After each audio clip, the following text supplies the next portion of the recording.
ഞാൻ ഈ അടുത്ത് എൻ്റെ മക്കൾ പഠിക്കുന്ന സ്കൂളിലെ ഒരു മീറ്റിങ്ങിന് വേണ്ടി പോയിരുന്നു. മീറ്റിംഗ് കഴിഞ്ഞ സമയത്ത് ഒരമ്മ വന്നിട്ട് പറഞ്ഞു, എനിക്കൊരു മോളുണ്ട്. മോള് ഒട്ടും പഠിക്കൂല. ഞാനും അവളും എൻ്റെ വീട്ടിൽ യുദ്ധമാണ്. കാരണം അവള് ഫുൾ ടൈം കളിയാണ് വീട്ടിൽ വന്നു കഴിഞ്ഞാൽ. അപ്പൊ ഞാൻ ആ അമ്മയോട് ചോദിച്ചു, കുട്ടി എത്രയിലാ പഠിക്കുന്നത്? അപ്പൊ അമ്മ പറഞ്ഞു, മോണ്ടിസോറി 1-ലാണ്. മോൾക്ക് എത്ര വയസ്സായി? 4 വയസ്സായി. ഉടനെ തന്നെ ഞാൻ പറഞ്ഞു, നിങ്ങൾ എത്രയും പെട്ടെന്ന് നിങ്ങളൊരു കൗൺസിലിംഗ് ചെയ്യണം കേട്ടോ. അപ്പൊ അമ്മ പറയാണ്, എനിക്ക് പലവട്ടം ഞാൻ ആലോചിച്ചിട്ടുണ്ട്, ഒരു കൗൺസിലിംഗ് നടത്തി കഴിഞ്ഞാൽ ബെറ്റർ ആവുമെന്ന്.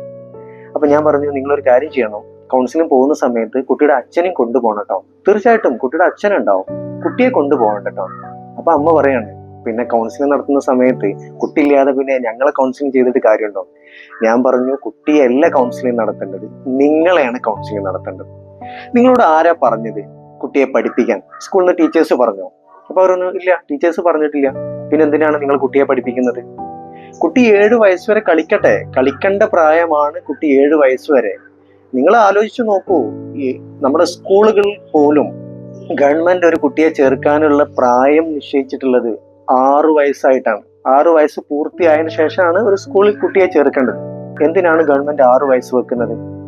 7 വയസ്സ് വരെ ഒരു കുട്ടി കളിക്കേണ്ട സമയമാണ്. പക്ഷെ നമ്മൾ എന്ത് ചെയ്യുന്നു? നമ്മളെ കയ്യിൽ കുറച്ച് ക്യാഷ് ഉണ്ട്. നമ്മള് കുട്ടിക്ക് 3.5 വയസ്സ് 4 വയസ്സാവുന്ന സമയത്ത് ഏറ്റവും നല്ല പ്രീ പ്രൈമറി സ്കൂൾ ഏതാണെന്ന് നോക്കി നമ്മൾ അങ്ങോട്ട് പൈസ കൊടുത്ത് കുട്ടിയെ പഠിപ്പിക്കുകയാണ്. ഒരിക്കൽ പോലും കുട്ടിയെ 7 വയസ്സ് വരെ ഒരു സ്ഥലത്ത് കുത്തിയിരുത്തി പഠിപ്പിക്കാൻ ശ്രമിക്കരുത്. ഇന്ന് അതിനെക്കുറിച്ചുള്ള പഠനങ്ങൾ നടക്കുന്നുണ്ട്. ഇപ്പൊ നമ്മളൊക്കെ ചെറുപ്പത്തിലായിരുന്ന സമയത്ത് നമുക്ക് നമ്മുടെ മാതാപിതാക്കൾ ഭക്ഷണം തന്നിരുന്നത് പോലും എങ്ങനെയായിരുന്നു? നമ്മൾക്ക് ഒരു ഉരുള ചോറ് തരുന്നു, നമ്മൾ ഓടിപ്പോകുന്നു, വീണ്ടും ഓടി വരുന്നു, വീണ്ടും ഒരു ഉരുള ചോറ് മേടിക്കുന്നു, നമ്മളത് ഓടി കളിച്ചായിരുന്നു നമ്മളൊരു ഭക്ഷണം കഴിച്ചിരുന്നത്. പക്ഷെ ഇന്നത്തെ മക്കൾ ഒരു ഡിവൈസ് കയ്യിൽ കൊടുക്കുന്നു, കുട്ടിയെ ഒരു സ്ഥലത്ത് കുത്തിയിരുത്തി കുട്ടിക്ക് ഭക്ഷണം കൊടുക്കുകയാണ്. കുട്ടിക്ക് ഒരു പ്ലേറ്റ് ചോറ് മതിയാവാത്തൊരു സിറ്റുവേഷൻ വരെ വരാറുണ്ട്. എന്നിട്ട് അമ്മമാര് പറയും, ഞാൻ വളരെ ഹാപ്പിയാണ്, എൻ്റെ കുട്ടി ഒരു പ്ലേറ്റും ചോറ് മുഴുവൻ കഴിച്ചു. പക്ഷെ ഈ കുട്ടി പോലും അറിയുന്നില്ല എൻ്റെ വയറ് എത്ര നിറഞ്ഞു എന്നുള്ളത്. അപ്പൊ എന്തുകൊണ്ടാ? കുട്ടി ഡിവൈസിലാണ്, കുട്ടി യൂട്യൂബിൽ വീഡിയോയിലാണ്. ഇതുപോലെ കുട്ടിയെ ഇരുത്തി ഒരു സ്ഥലത്ത് കുത്തിയിരുത്തി പഠിപ്പിക്കാതിരിക്കുക, കുട്ടിയെ ഒരു സ്ഥലത്ത് കുത്തിയിരുത്താതിരിക്കുക. കുട്ടി കളിക്കട്ടെ. ഈ 7 വയസ്സ് വരെ കുട്ടികളെ പഠിപ്പിക്കുകയല്ല വേണ്ടത്, കുട്ടികൾക്ക് പഠിക്കാനുള്ള ഒരു അറ്റ്മോസ്ഫിയർ ക്രിയേറ്റ് ചെയ്യാണ് വേണ്ടത്. എന്താണ് അറ്റ്മോസ്ഫിയർ ക്രിയേറ്റ് ചെയ്യാന്ന് പറഞ്ഞാൽ, കുട്ടികൾക്ക് മെറ്റീരിയൽ വെച്ചുകൊണ്ട് വേണം പഠിപ്പിക്കാൻ.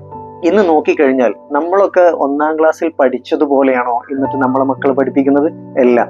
കുട്ടികൾക്ക് 1-ാം ക്ലാസ്സിൽ പോലും മെറ്റീരിയൽ വെച്ചിട്ടാണ് കുട്ടികളെ പഠിപ്പിക്കുന്നത്. അതിനെ കുറിച്ചുള്ള പഠനങ്ങൾ ഇന്ന് നടക്കുന്നു. കുട്ടികൾക്ക് എഴുത്തും വായനയും മാത്രം പോരാ, കുട്ടികളുടെ ബ്രെയിനിലേക്ക് ക്യാച്ച് ചെയ്യുന്നത് ഇമേജിലൂടെയാണെന്നുള്ളതിനെ കുറിച്ചുള്ള പഠനങ്ങൾ നടക്കുന്നുണ്ട്. കുട്ടികൾക്ക് ഇമേജിലൂടെയാണ് കുട്ടികളെ പഠിപ്പിക്കേണ്ടതെന്ന് പറഞ്ഞത്. കുട്ടികളുടെ സബ് കോൺഷ്യസ് മൈൻഡിൽ രജിസ്റ്റർ ചെയ്യുന്നത് മുഴുവൻ ഇമേജുകൾ മാത്രമാണ്. അതാണ് കുട്ടികളിൽ സ്റ്റോർ ചെയ്യുന്നത്. അതിന് ഞാനൊരു ഉദാഹരണം പറയാം. ഞാൻ ഇനി പറയാൻ പോകുന്ന കാര്യം നിങ്ങൾ കണ്ണടച്ചിട്ടൊന്ന് കേട്ടു നോക്കൂ. ഒരു മനോഹരമായിട്ടുള്ള കാർ, മനോഹരമായിട്ടുള്ള വീട്, മനോഹരമായിട്ടുള്ള റിവർ, നീല കളറുള്ള ആനയെ കാണരുത്.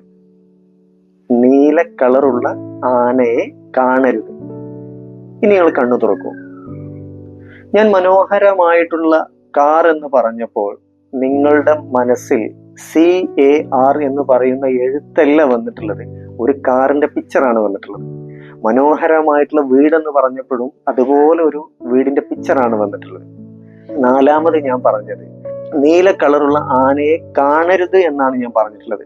പക്ഷേ പലരും കണ്ടിട്ടുള്ളത് നീല കളറുള്ള ആനയായിരിക്കും. ഈ കാണരുത് എന്ന് പറഞ്ഞത് നമ്മുടെ സബ് കോൺഷ്യസ് മൈൻഡിന് അറിയില്ല, അതിന് പിക്ചർ മാത്രമേ അറിയൂ. അപ്പൊ നമ്മളെ മക്കളെ പഠിപ്പിക്കേണ്ടത് പിക്ചർ വെച്ചിട്ട്, ഇമേജുകൾ വെച്ചിട്ട് വേണം നമ്മളെ കുട്ടികളെ പഠിപ്പിക്കാനുള്ള ഒരു അറ്റ്മോസ്ഫിയർ ക്രിയേറ്റ് ചെയ്യേണ്ടത്.